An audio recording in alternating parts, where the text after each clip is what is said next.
联合国人权事务高级专员米歇尔·巴切雷特星期一抵达中国，在为期6天的访问中，巴切雷特将前往东突厥三喀什和首府乌鲁木齐。中国政府表示，巴切雷特的访问将采取闭环方式，没有记者随行。中国外交部发言人王文炳星期一在北京举行的例行记者会上表示，巴切雷特此行期间将与各领域广泛交流。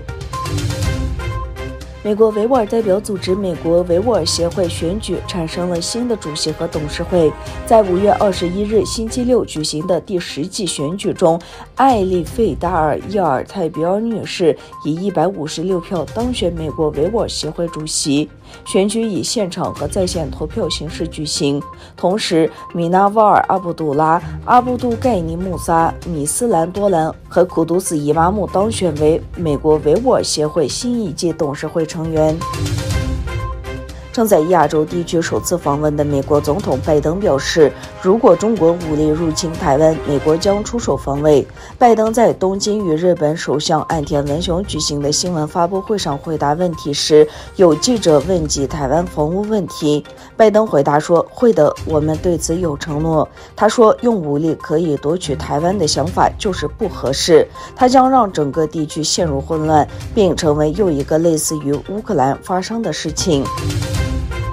德国联邦议员人权委员会周三5月18日举行了闭门会议，听取中国人权现状报告。报告人来自德国外交部，他说，过去数年里，中国的人权律师受到来自国家的压力越来越大，他们的状况越来越糟。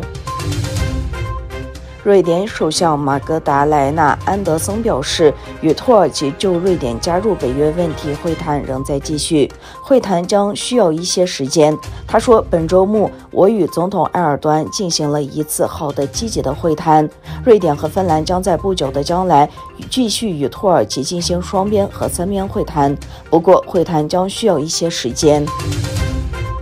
美国总统拜登在东京与日本首相岸田文雄进行了1对1的会晤，两人讨论了日美同盟以及在国际舞台上确保安全与合作的方式。岸田说，拜登总统表示，美国将支持日本成为改革后安全理事会的常任理事国。两位领导人承诺将就中国日益增加的违反国际法的胁迫行为密切合作。两国首脑对朝鲜的核导及导弹开发表示严重关切。